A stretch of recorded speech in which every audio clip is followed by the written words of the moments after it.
আসসালামু আলাইকুম। দেশ ও প্রবাস থেকে যারা আমার এই ভিডিওটি দেখছেন, আশা করি আপনারা অনেক ভালো আছেন। তো বন্ধুরা, আজকে আমি কথা বলবো আপনারা যারা জর্ডানে কৃষিকাজে আসবেন আপনাদের খরচ কত হবে। তো ভিডিওটি স্কিপ না করে মনোযোগ সহকারে দেখবেন, আর অবশ্যই আমার ফেসবুক পেজ এবং চ্যানেলটি সাবস্ক্রাইব করে পাশে থাকবেন। তো আপনাদের আমি প্রত্যেক সময় বলি যে আপনার ভিডিওটা স্কিপ না করে মনোযোগ সহকারে দেখবেন আর চ্যানেলটি সাবস্ক্রাইব করবেন। এটা কারণটা কি, যে আপনারা মূলত ফুল ভিডিও না দেখে আপনারা একটা কমেন্ট করেন, এই জন্য আপনারা হয়তো জানেন না যে আসলে মূল ভিডিওতে কী আছে।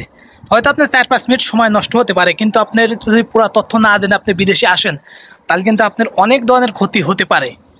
জর্ডানে মূলত কৃষিকাজে এটা আপনি খরচ হয়, এটা নির্ভর করে আপনি কার মাধ্যমে আসবেন আর কোন এজেন্সির মাধ্যমে আসবেন এবং কতগুলো টাকা খরচ করবেন।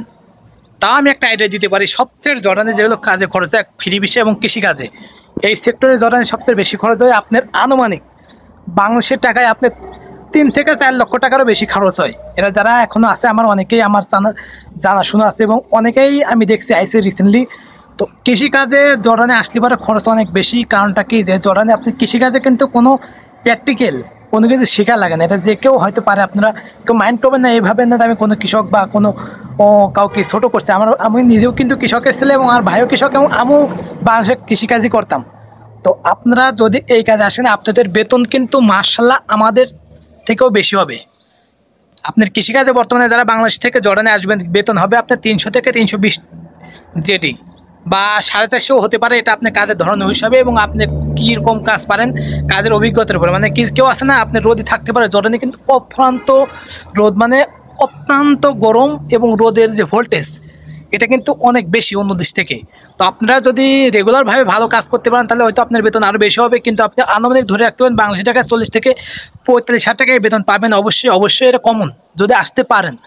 আর কৃষিকাজে আসতে গেলে এটা আপনার ভিসা নির্ভর করে। আমি তখনও বলি আপনি কার মাধ্যমে আসছেন, তবে আনুমানিক 3.5 থেকে 4 লক্ষ বা 5 লক্ষ এর ভিতরে হয়ে যায়। কারণ জর্ডানে অন্য দেশ থেকে আপনার গার্মেন্টস ছাড়া আদারস যে কোনো ভিসা আসে না কেন খরচ সবচেয়ে বেশি আমি দেখি যায়। অন্য দেশে আপনার 4 লাখেও কাভার করা দেয়, কিন্তু একটা জিনিস কি, জর্ডানে যে আপনি কোনোভাবে ঢুকতে পারেন, যে কোনো কাজ করতে পারবেন। অন্য দেশে কেমন কি জানি না, কিন্তু জর্ডানে এই সুযোগ সুবিধা আপনি বেশি পাবেন অন্য দেশ থেকেও। কারণ জর্ডানে কাজ না থাকলে পারে আপনি যে কোনো কিছু খুঁজে আপনি নিজে থেকে অনেক কাজ বের করতে পারবেন। আর জর্ডানে একটা মানবিক দেশ আমি এখনও বলি, কারণ আমি নিজেও পার্সোনালভাবে জর্ডানে থাকি। এখানে আপনার যারা কাগজপাতি নেয় তারাও কিন্তু অনেক ভালোভাবে যদি সেফটিভাবে কাজ করে আপনার 2-4 বছর আরামসে কাটিয়ে দিতে পারে। কিন্তু তাই বলবেন না যে আমি আপনাদেরকে বলবো যে আপনার অবৈধ হয়ে যান। অবৈধ জিনিসটা সবসময় খারাপ। আপনাদের জানেন নিরাপত্তা থাকবে না। আমার যেমন একটা কোনো দুর্ঘটনা হতে পারে, কিন্তু কেউ নেই। এখন বর্তমানে আমি কাগজপাতির জন্য আপনার করতেছি, হয়তো আপনার 1-1.5 মাসের ভিতরে আমি কাগজপাতি ফেলাই দিতে পারি। তো কাগজপাতি সবগুলো আপনার কোম্পানি থেকে পাসপোর্ট এবং আপনার রিলিজ যেগুলো পেপার আছে সেগুলো আমি নিয়ে চলে আসছি। ইনশাল্লাহ খুব দ্রুতই আমার কোম্পানি আমি এদেশে গ্রামার সালে পরে আমি আকামা করবো। তো আপনারা যারা জর্ডানে আসবেন অবশ্যই একটু ভেবে চিন্তে আসবেন যে কি কোন কাজ আসবেন। কাজটা অবশ্যই সিলেক্ট করে রাখবেন, তাহলে আপনাদের জন্য অনেক ভালো হবে। কারণটা কি, কাজ সিলেক্ট করে রাখলে পারে এবং দালালগুলো অবশ্যই দালালের সাথে যা করবেন টাকা দেওয়ার পরে কিন্তু দালালের সাথে কথা বললে কিন্তু আপনার কোনো লাভ হবে না। কারণ দালালের সাথে টাকা দেওয়া রাখতে আপনি যতটুকু পারেন আপনি কম বেশ যা কিছু করতে পারবেন, কিন্তু টাকা দেওয়ার পরে কিন্তু আর কোনো কিছু করতে পারবেন না। তো ভালো থাকবেন, সুস্থ থাকবেন। অবশ্যই আমার চ্যানেলটি সাবস্ক্রাইবের পাশে থাকবেন। আসসালামু আলাইকুম।